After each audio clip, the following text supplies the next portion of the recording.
Logical हैं हम। क्या ये लॉजिक नहीं है कि जिस सूर्य ने तुम्हारे पति को जान दिया, तुम्हारे घर वालों को इतना जान दिया, क्या क्या नहीं दे रहे वो? हवा चल रही तो ऑक्सीजन ले रहे हो। उनको अपने बच्चों को भगवान कह के प्रणाम कराने में कहते मेरे बच्चे थोड़े साइंटिफिक हैं, लॉजिकल हैं। तुम्हारे बच्चे तुम्हारे जैसे नंबर 1। अब आगे तुम खुद सोचो, हम काहे व्यासपीठ से बोले? जो जोड़ना है जोड़ लो। लॉजिक ये कि बिना बिल लिए, बिना हमसे कुछ मांगे, अनंत काल से भगवान सूर्य हमारी सेवा कर रहे हैं, चंद्र हमारी सेवा कर रहे हैं, वायु हमारी सेवा कर रही है, वृक्ष हमारे सेवा कर रहे हैं। इस मिट्टी पर थूकते हो, इस पृथ्वी पर गंदगी डालते हो, सीना चीर देते हो पृथ्वी का, उसके बाद भी अन्न निकाल के तुमको खाने के लिए देती है। कर्नाटक के कोलार से सोना निकाल के देती है हमारी भारत माता। धनबाद से कोयले निकाल के तुमको देती है यही पृथ्वी माता तुम्हें। इसलिए हमारे बच्चों को प्रातःकाल कर मध्य कर मूलेतु पढ़ते थे ना, भूल गए? इसको पढ़ने वाले क्या कहते हैं? ये सब आउटडेटेड लोग हैं। अरे आउटडेटेड की खानदान तुम हो, तुम रावण की खानदान हो। जो दे उसी के प्रति तुम कृतज्ञ हो। जो दे उसको तुम धन्यवाद तक नहीं दे सकते, प्रणाम तक नहीं कर सकते। बताओ दुनिया में ऐसे व्यक्ति को कोई पसंद करता है? कोई तुमसे जब कर्ज मांगने आता है तो कितना दांत निकाल के मांगने आता है बस 1 महीने के लिए। उसके बाद तो फिर बेटा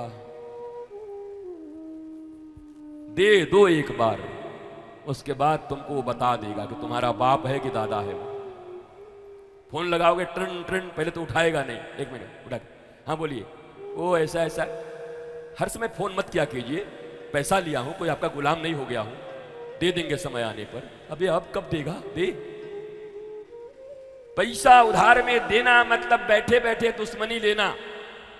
सुनो भागवत सुनने वालों, भले 2-4 लोगों का मदद रुक जाए तो रुक जाए, पर दुश्मनी लेने को तैयार हो तभी उधार इत्यादि दिया करना। नहीं तो 90% लोग, 90%, अब भारत में ज्यादा है, कम से कम इस मामले में विदेशों में कम है, वो व्यवहारिक बड़े पक्के हैं। इसलिए विदेशों के ट्रेनों में मग को जंजीर से नहीं बांधी जाती होगी, क्योंकि इतना भी कोई चोर नहीं होगा कि वो बाथरूम का मग ले जाए। ये अपने ही देश में है भाई। वाह, गर्व है मुझे अपने देश पर। क्या भारत पाया है मैंने। मुंह ऐसा हो गया सबका। ये महाराज जी तो सनातन के विषय में बोलते हैं, भारत के विषय में आज उल्टा कैसे बोल रही है? अभी मैंने तुम्हें कहा कि शास्त्रों ने तो राम और कृष्ण को नहीं छोड़ा, भगवान की हर लीलाओं को लिख दिया। तो मनुष्य को अपनी ऊंचाई और अपनी नीचाई दोनों को जानना चाहिए। मनुष्य को अपने गुण और अवगुण दोनों को जानना चाहिए। केवल गुणों में जो फंसा रहेगा अहंकारी रावण हो जाएगा। अवगुण जानेगा तो भक्त होने का लक्षण मिल जाएगा। मौसम कौन कुटिल खल कामी, जिन तन दियो वा को बिसरानी, ऐसो नमक हरामी। सूरदास, सूरदास कहते हैं कि मैं नमक हराम हूं। बताओ सूरदास नमक हराम है? सूरदास जैसा आदमी पैदा होगा इस पृथ्वी पर? ऐसे महात्मा आएंगे दोबारा?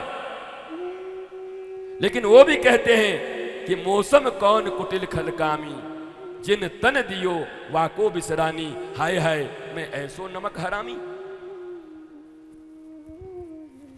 हाय हाय मेरे नसीब में ऐसो माइक आनी। तो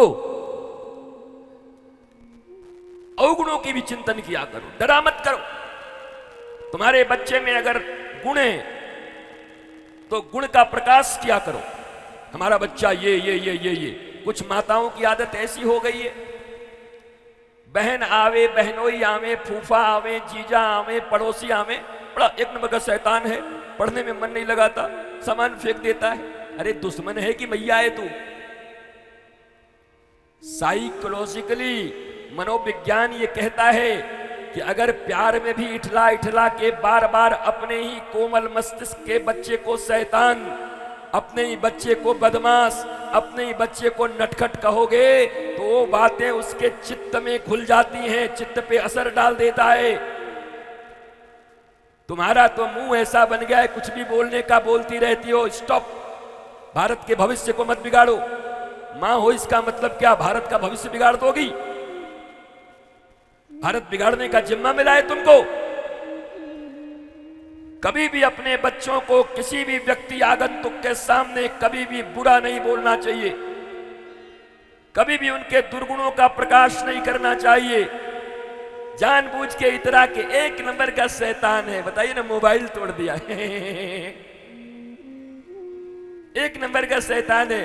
कल चाचा जी आए थे, पत्थर उठा के मार दिया, बेचारे का माथा फूट गया What is this? Just like a stupid people.